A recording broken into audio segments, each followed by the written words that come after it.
नमस्कार, रामराम महाराष्ट्र न्यूज मध्ये आपले स्वागत आहे। सिरोंचात खतांची वाढत्या दराने विक्री, शेतकऱ्यांकडून चौकशीची मागणी।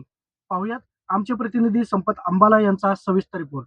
सिरोंचा तालुक्यात काही खत विक्रेत्यांकडून डीपीए व युरिया खताची शासकीय दरापेक्षा जास्त दराने विक्री होत असल्याचा आरोप नारायणपूर येथील शेतकऱ्यांनी केला आहे। काही विक्रेते खतासोबत नॅनो युरिया व कीटकनाशके घेण्याची सक्ती करत असून बिलही देत नसल्याचे निवेदनात म्हटले आहे। या प्रकरणामुळे शेतकऱ्यांची आर्थिक लूट होत असल्याचा आरोप करत तालुक्यातील सर्व खत विक्रेत्यांची तपासणी करून साठा, दर व बिलांची पडताळणी करावी, दोषी विक्रेत्यांवर कठोर कारवाई करावी अशी मागणी नारायणपूर गावातील शेतकऱ्यांनी जिल्हाधिकारी व तहसीलदारांकडे केली आहे। आम्ही सर्व निवेदन देणार आहे।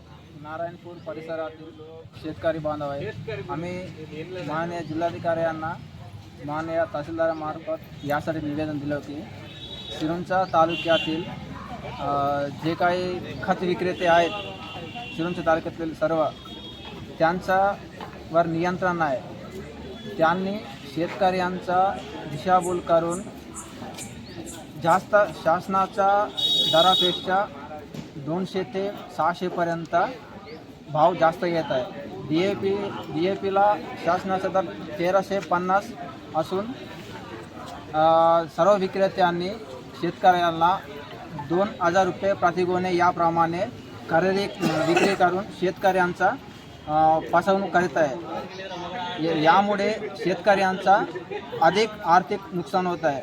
यावर नियंत्रण व्हावं म्हणून आम्ही माननीय तहसीलदारामार्फत जिल्हाधिकाऱ्यांना निवेदन दिले आहे। आम्ही नारायणपूर येथील शेतकरी आहे। नारायणपूर असो किंवा तालुक्यातील कोणत्याही गाव असो, प्रत्येक केंद्रावरती युरियावरती लिंक किंवा DAPचा दर जास्त आणि युरियाचे दर जास्त दराने देत आहे। आम्ही शासनाला विनंती करत आहे की याच्यावर नियंत्रण करण्यासाठी संबंधित अधिकारी किंवा संबंधित विभाग खरेदी केंद्रावर जाऊन त्यांची विचारपूस करावी किंवा चौकशी करावी कास्तकारांची आणि खरेदी केंद्रवाल्यांची। जोपर्यंत हा समन्वय होत नाही तोपर्यंत हे चालूच राहणार आहे।